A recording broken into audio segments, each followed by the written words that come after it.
Viewers আসসালামু আলাইকুম। আমি মেহরিন, আমার চ্যানেল মোস্টলি মেহরিন থেকে আপনাদের জন্য নিয়ে এসেছি বাজিকর পাখি নিয়ে নতুন একটি ভিডিও নিয়ে।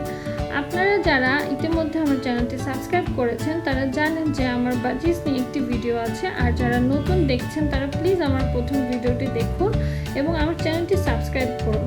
আমি আজকে দেখাবো যে আমি এরকম আমার কিউট ছানাপোনা বাচ্চাগুলোকে কীভাবে টেম করেছি। আমার সঙ্গেই থাকুন। আমি আমার নিজস্ব এক্সপিরিয়েন্স থেকে বাজিকর পাখি কিভাবে পালন করেছি তা আপনাদের জানাচ্ছি। আমার 4-5টা বাজিকর পাখি আছে এবং তারা এখন খুবই পোষ মেনে গিয়েছে এবং তারা দেখতেই পাচ্ছেন এভাবে কাঁধে ঘুরে আমার হাজব্যান্ডের কাঁধে ঘুরছে এবং তারা আমাদেরকে আদরও করে, সব কিছু করে।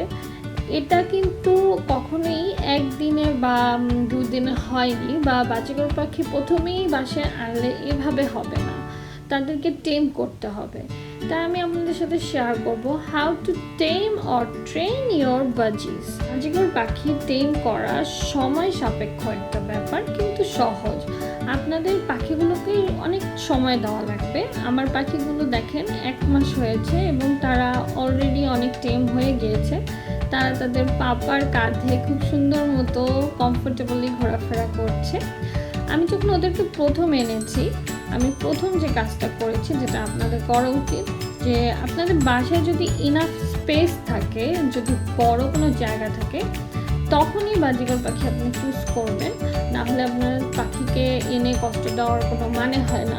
আমি বারান্দাতে একটা খাঁচা রেখেছি এবং আজকালকার যে চাইনিজ খাঁচা বিক্রি হয় সেটার চাইতে ওরা যে 4 করা স্কোয়ার সাইজের যে খাঁচাটা, ওটাতে বেশি কমফোর্টেবল আমি দেখেছি। তো আপনারা ওই খাঁচাটা কেনার চেষ্টা করবেন এবং পারলে অর্ডার দিয়ে যেটা কিনতে পাওয়া যায় তার চেয়ে বড় একটা খাঁচা বানিয়ে নেবেন। তো ওরা বড় খাঁচাতেই থাকতে পছন্দ করে। ওই চাইনিজ খাঁচাটাতে দেখতে ভালো লাগে, বাট ওরা কমফোর্টেবল না ওই খাঁচাটাতে। বাজিকর পাখি চুজ করার সময় আপনারা খেয়াল রাখবেন যে ওর বয়সটা কত, এবং সেটা 4 থেকে 6 মাস হলেই বেশি ভালো হয়। 1 বছর হয়ে গেলে তা টেম করা একটু কঠিন হয়ে যায়, তবে সময় দিলে সেটাও পারা সম্ভব, কিন্তু আমার জন্য অনেক কঠিন হয়ে গিয়েছিল, কারণ আমি যে 4-5টা একসাথে কিনেছি, কিছু ছিল ছোট, কিছু ছিল বড়, তো ওদেরকে একসাথে টেম করা অনেক কঠিন হয়ে গিয়েছিল। তো আমার কাছে মনে হয়েছে যে যেগুলো ছোট সেগুলো ভালোভাবে টেম হয়েছে, আর যেগুলো একটু বড় এগুলো একটু টাইম নিয়েছে। তো আপনারা এটা অবশ্যই লক্ষ্য রাখবেন যে বাজিকর পাখির বয়সটা কত।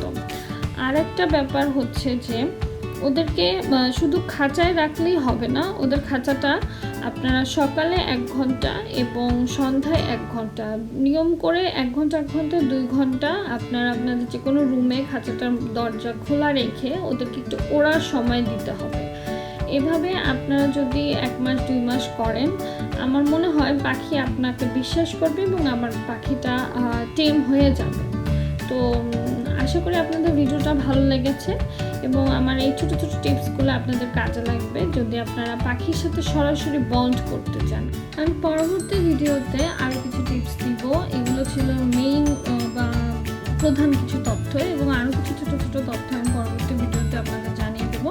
আমার ভিডিওটি যদি আপনাদের ভালো লাগে প্লিজ কমেন্ট করুন, শেয়ার করুন এবং লাইক করুন এবং সাবস্ক্রাইব মাই চ্যানেল, এবং আমাকে কমেন্টে জানান যে আপনাদের বাজিস সম্পর্কে আর কি জানা লাগবে।